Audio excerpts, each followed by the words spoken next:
Pengertian studi etnografi.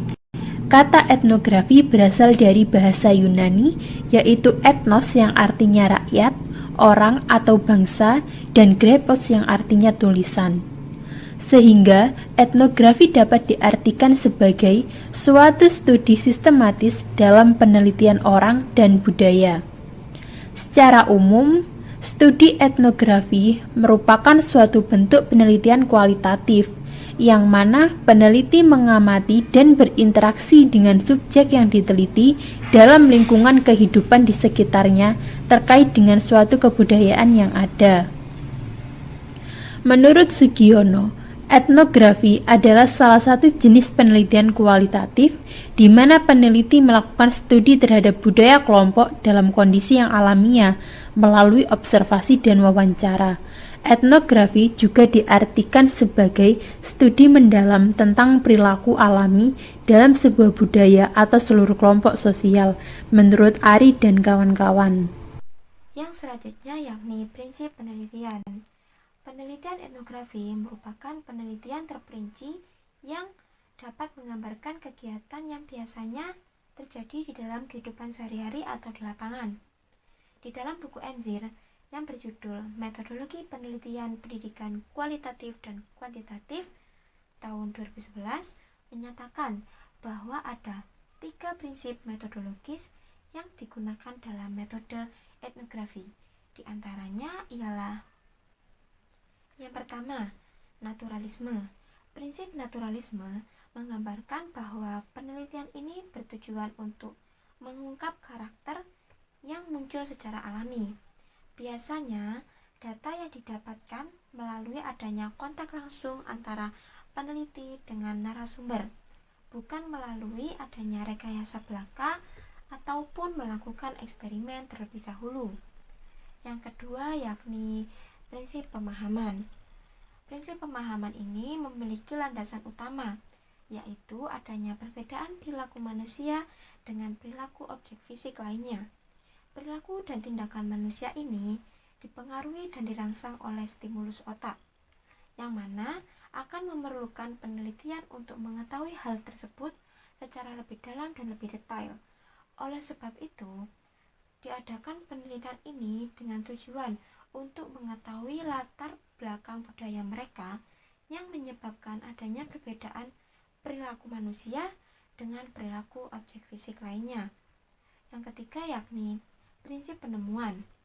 Penelitian ini didasari oleh adanya penemuan peneliti atau induktif. Hal ini yang membuktikan bahwa penelitian ini merupakan penelitian yang bersifat autentik, karena judul yang diangkat dan diambil merupakan judul yang ditemukan oleh peneliti itu sendiri. Selain itu, penelitian ini juga tidak didasari oleh adanya suatu hipotesis atau dugaan sementara yang mungkin saja dapat menyebabkan adanya kesalahan-kesalahan dalam suatu penelitian. Selanjutnya ada karakteristik dari metode etnografi. Apa saja yang menjadi karakteristik metode etnografi, yakni memiliki latar belakang yang alami atau berkejadian langsung secara real, bukan berdasarkan eksperimen dari laboratorium. Yang kedua, topik penelitian akan meneliti tentang tema-tema budaya kehidupan sehari-hari seseorang. Jadi topik atau tema yang dipilih akan dilakukan secara langsung melalui pengamatan sang peneliti. Lalu yang ketiga, melalui proses interaksi yang dekat dan melakukan penelitian secara tatap muka dengan partisipan. Sesuai dengan poin nomor 2, peneliti akan melakukan penelitian secara tatap muka dan mengamati topik penelitian secara detail. Yang keempat, pengambilan data utama dari lingkungan penelitian secara langsung. Yang kelima, menggunakan metode pengumpulan data seperti wawancara, pengamatan, dokumen, artefak, dan materi visual yang didapat dari TKP. Yang keenam, penelitian akan menggunakan deskripsi dan detail tingkat tinggi. Yang ketujuh, peneliti menyajikan ceritanya secara informal seperti seorang pendongeng. Yang kedelapan, menekankan untuk mengeksplorasi fenomena sosial, bukan untuk menguji hipotesis. Yang kesembilan, format keseluruhannya adalah deskriptif, analisis, dan interpretasi. Dan yang terakhir, artikel akan diakhiri dengan sebuah pertanyaan. Yang selanjutnya adalah ciri-ciri dari metode etnografi. Apa saja ciri-ciri dari metode etnografi itu?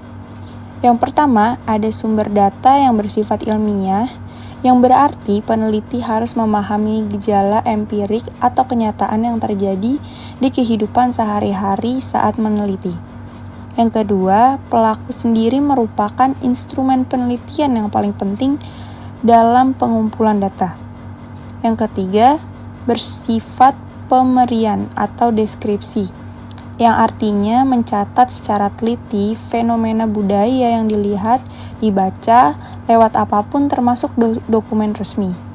Kemudian mengkombinasikan, mengabstrakkan, dan menarik kesimpulan dari hal-hal yang didapat.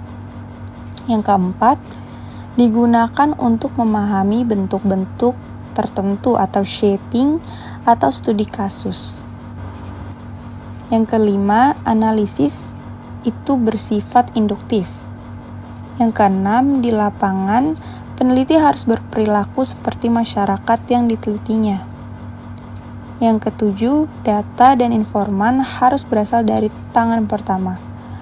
Yang kedelapan, kebenaran data harus dicek dengan data lain, atau data lisan yang dicek dengan data tulis. Yang kesembilan, orang yang dijadikan subjek penelitian disebut partisipan. Buku juga termasuk partisipan ya, konsultan serta teman sejawat.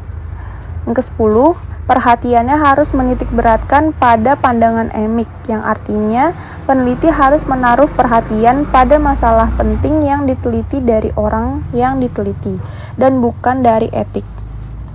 Yang ke-11, dalam pengumpulan data menggunakan purposive sampling dan bukan probabilitas statistik. Yang terakhir, dapat menggunakan data kualitatif maupun data dalam penelitian kuantitatif, namun sebagian besar menggunakan data kualitatif ya. Yang selanjutnya yakni jenis-jenis penelitian etnografi. Para ahli banyak menyatakan mengenai beragam jenis penelitian etnografi. Namun, Creswell sendiri membedakannya menjadi dua bentuk yang paling populer, yakni etnografi realis dan etnografi kritis. Yang pertama, saya akan menjelaskan tentang etnografi realis. Tipe penelitian etnografi realis merupakan tipe tradisional. Peneliti dalam jenis ini mendapatkan data atau informasi mengenai hal yang hendak diteliti dari sudut pandang orang ketiga. Peran orang ketiga di dalam metode ini sangat diperlukan karena dapat memberikan pandangan tentang fenomena yang hendak diteliti.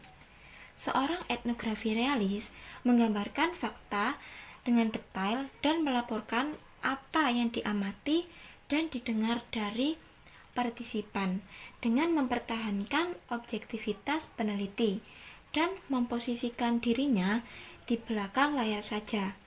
Laporan yang ditulis oleh etnografer ini bersifat realistis dan bebas dari prasangka pribadi.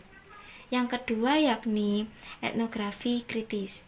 Dewasa ini populer dengan etnografi kritis yang lebih kontemporer. Etnografi kritis mencoba merespon isu-isu sosial yang ada di masyarakat.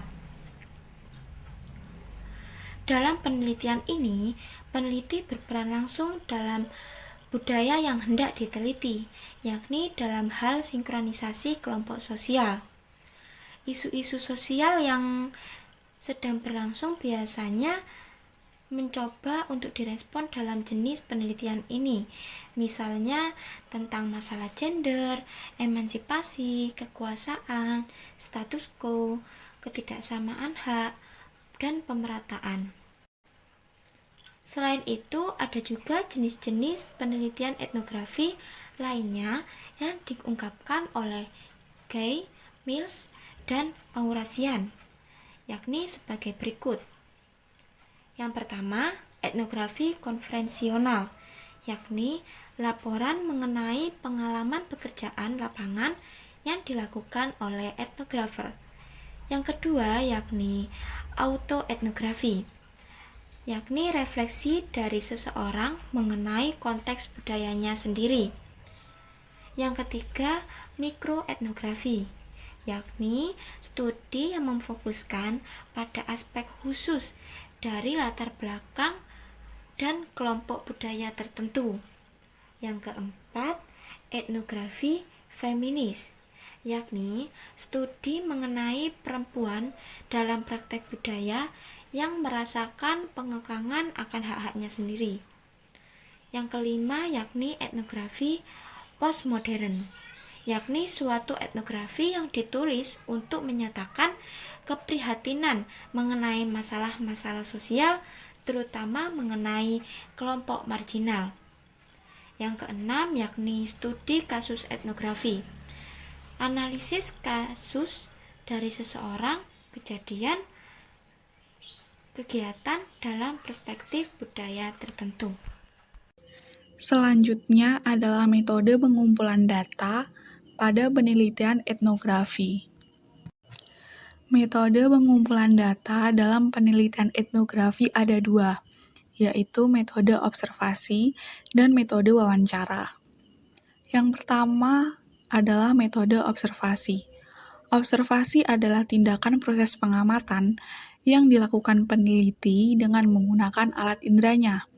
Objek yang dijadikan sebagai observasi adalah aktivitas, interaksi, dan percakapan subjek yang diamati. Macam-macam metode observasi ada 4. Yang pertama yaitu pengamatan biasa.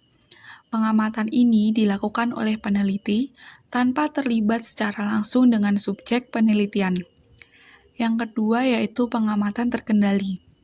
Pengamatan ini sama dengan pengamatan biasa, tapi peneliti telah memilih calon-calon informan sebelum melakukan pengamatan.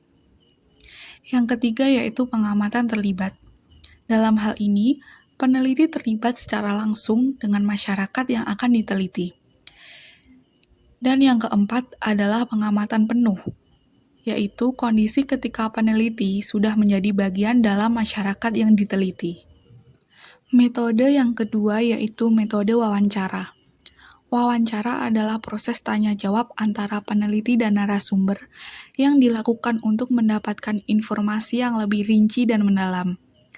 Dalam penelitian etnografi, wawancara berfungsi untuk mendapatkan gambaran akan sebuah isu dari sudut pandang narasumber. Data-data yang telah diperoleh kemudian dianalisis melalui proses pengolahan data kualitatif dengan langkah-langkah sebagai berikut. Yang pertama adalah reduksi data, yaitu langkah perangkuman dan penyeleksian data didasarkan pada fokus kategori atau pokok permasalahan tertentu yang telah ditetapkan dan dirumuskan sebelumnya. Yang kedua adalah penyajian data, yang mana setelah reduksi data, selanjutnya data diolah lagi dengan menyusun atau menyajikan ke dalam matriks-matriks sesuai dengan keadaan data. Selanjutnya, prosedur penelitian etnografi. Menurut Creswell, prosedur penelitian etnografi antara lain: A. Menentukan apakah masalah penelitian ini cocok diteliti dengan studi etnografi. B. Mengidentifikasi dan menentukan lokasi kelompok budaya yang akan diteliti. C. Memilih tema kultural atau isu yang akan dipelajari dari kelompok budaya. D. Menentukan tipe etnografi yang cocok digunakan untuk mempelajari konsep budaya tersebut. E. Mengumpulkan informasi dari lapangan mengenai kehidupan kelompok budaya yang diteliti. F. Menulis gambaran atau potret menyeluruh dari kelompok budaya yang diteliti. Berikutnya yaitu siklus penelitian etnografi. Terdapat 6 siklus penelitian etnografi, antara lain: 1. Pemilihan suatu proyek etnografi. 2. Pengajuan pertanyaan etnografi. 3. Pengumpulan data etnografi. 4. Pembuatan rekaman etnografi. 5. analisis data etnografi yang terdiri dari analisis domain, analisis taksonomi, analisis kompensial, dan analisis tema budaya. Yang keenam, penulisan sebuah etnografi. Selanjutnya, contoh penelitian etnografi. Contoh penelitian etnografi ini berjudul Tradisi Palang Pintu pada Pernikahan Adat Betawi. Penelitian ini termasuk bentuk studi etnografi realis dalam hal komunikasi. Dalam penelitian ini, penulis menggambarkan situasi tradisi secara objektif sesuai dengan apa yang diamati dan didengar dari informan, sehingga peneliti akan turun langsung ke lapangan guna meneliti permasalahan tersebut. Berdasarkan pemaparan materi sebelumnya, dapat kita simpulkan bahwa studi etnografi merupakan salah satu bentuk penelitian kualitatif dalam kegiatan yang meneliti mengenai cara manusia berinteraksi melalui fenomena dalam kehidupan sehari-hari. Studi etnografi memiliki sistematis penulisan yang berbeda dengan studi lain. Oleh karena itu, dalam menggunakan studi ini, peneliti harus memperhatikan dan mengenali dengan baik mulai dari prinsip, karakteristik, jenis etnografi, hingga contoh dari studi etnografi. Sehingga, dalam studi etnografi, peneliti diharapkan mampu memberikan gambaran dan penjelasan yang detail dan akurat dalam sebuah bentuk karya tulisan.